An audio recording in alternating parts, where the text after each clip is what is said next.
पाठ ईदगाह पढ़ेंगे। पहले अपन प्रेमचंद जी का जीवन परिचय पढ़ते हैं। इनका जन्म 1880 और इनकी मृत्यु 1936 ईस्वी में हुई थी। इनका जन्म स्थान वाराणसी लहमी ग्राम था। इनका मूल नाम था धनपत राय। ये पहले उर्दू में लिखते थे और बाद में प्रेमचंद नाम से हिंदी में लिखने लगे। सोजे वतन जो था इनका प्रसिद्ध उर्दू का उपन्यास था। इनके कहानी संग्रह मानसरोवर 8 भाग में, मानसरोवर जो कहानी संग्रह इनका जिसमें कहानियां लिखी हुई है वो कितने भागों में लिखा हुआ है? 8 भागों में लिखा हुआ है। और फिर इनके उपन्यास है वो निर्मला, सेवा सदन, रंगभूमि, क्रमभूमि और प्रेमाश्रम, गोदान, है ना, ये सब है, गबन, ये सब इनके प्रमुख उपन्यास थे। करबला संग्राम ये इनके नाटक थे। और इनकी कहानी वो थे, पत्रिकाएं थी, माधुरी, हंस, ये सब, है ना, मर्यादा, ये सब इनकी पत्रिकाएं थी। यहाँ जो अपन पाठ पढ़ेंगे ईदगाह, ये मुंशी प्रेमचंद जी द्वारा एक छोटे बच्चे के बारे में लिखा हुआ है कि बच्चे के मनोविज्ञान के बारे में, कि बच्चा कैसे अपने मतलब अपने दिमाग से, अपने वातावरण से कैसे एकदम परिचित हो जाता है और कैसे अपने परिवार के लिए क्या कुछ करने लगता है। एक छोटा सा बच्चा रहता है हामिद, उसकी दादी रहती है अमीना, उसके पिताजी बहुत पहले ही क्या हो जाती है, उनकी मृत्यु हो जाती है हैजे में आके, और माँ भी खत्म हो जाती है, बस उसकी दादी के अलावा कोई नहीं रहता है। और दादी भी क्या करती है, बहुत गरीबी स्थिति में रहती है, उनकी आर्थिक स्थिति बहुत गरीब रहती है। तो वो बच्चा क्या करता है कि ईद का महीना आता है, रमजान का महीना आता है, लोग ईद मनाने जाते हैं ईदगाह में, उसके दोस्त भी जाते हैं और वो भी जाना चाहता है। तो दादी सोचती है कि सब बच्चे जा रहे हैं, मेरा बच्चा नहीं जाएगा तो मुझे उससे कैसे लगेगा। अब दादी के पास 8 पैसे हैं, वो सोचती है हामिद को 3 पैसे दूंगी, 5 पैसे से मैं ये करूंगी, सेवैयाँ लाऊंगी, सेवैयाँ बनाऊंगी। वो उसके पैसों का हिसाब लगा के और हामिद को 3 पैसे दे देती है। हामिद, उसके दोस्त सब जाने लगते हैं।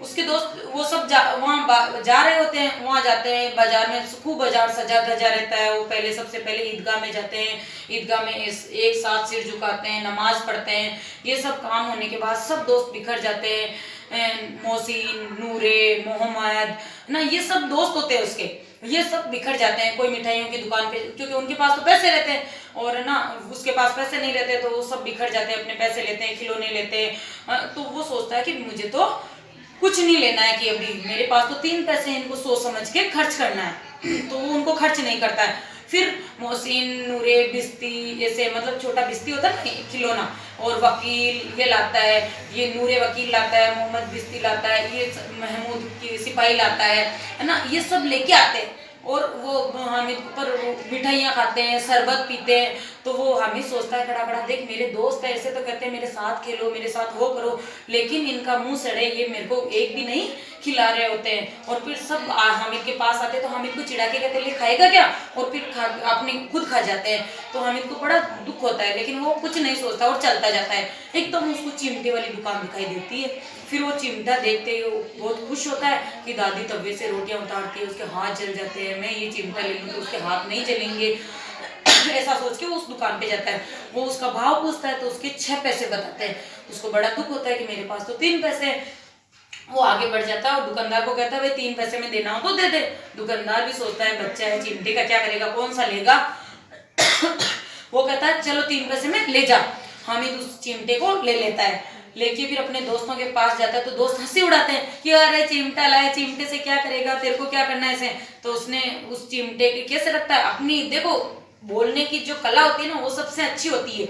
वो उस चिमटे को यहाँ रख के कहता है कि ये रुस्तमे हिंद, मतलब ये शेर की तरह दहाड़ सकता, मतलब शेर को भी भगा सकता है। तुम्हारे ये बिस्ती साहब मियाँ के ये चक्के छूट जाएंगे, वकील साहब के नहीं, तुम्हारे खिलौने तो टूट जाएंगे, लेकिन जब शेर आ जाए ना तो मेरा ये चिमटा उस शेर का जबड़ा खींच लेगा। और उसको यहाँ शान से रख के बड़ा खुश होता है।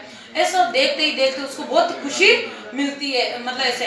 अब वो सब बच्चे कहते हैं कि इसने तो 3 पैसे में रंग जमा दिया, हम तो इतने पैसे खर्च करके आए फिर भी हमारा कुछ नहीं हुआ, है ना। ऐसे करके वो बच्चे दुखी होते हैं। लेकिन वो कहते हैं ले तुम्हारे मेरे खिलौने एक बार तुम लोग लो और मैं तुम्हारा चिमटा लेता हूँ। हामिद कहता है देख इतनी देर तो मेरे को कोई नहीं दे रहा था। फिर वो उसको उन सबको देता है। अब वो घर पहुँचते हैं तो नूरे की बहन ये आते हैं, उनको कोई बहन आती है तो उसका वो खिलौना छीनती है, वो टूट जाता है। मोहम्मद ऐसे कि उसको सिपाही साहब को हिला हिला के ले जा रहा है तो उसके वो सिपाही साहब लुढ़क जाते हैं, नूरे के वकील साहब टूट जाते हैं, लेकिन वो जाता है उसका चिमटा तो वैसे का वैसे ही रहता है। और दादी देखती कहती है ना खाया ना पिया तो ये क्या लिया है चिमटा। दादी उसको डांटती कि मेरा बच्चा सारे दिन भूखा रहा और देखो ये चिमटा क्या लाया है, इस चिमटे से क्या करेगा। तो फिर वो कहता है कि दादी जब आप तवे से रोटियां उतारती हो ना तो आपके हाथ जल जाते हैं, इसलिए मैं ये चिमटा ले आया। दादी हामिद को गोदी में ले लेती है और खूब सारी दुआएं देती है। अब आप लोगों को ये पाठ पढ़ना है पूरा, इसकी छोटी सी समरी मैंने बता दी है, उस पाठ को पूरा पढ़ के इसके प्रश्नोत्तर आपको करने हैं।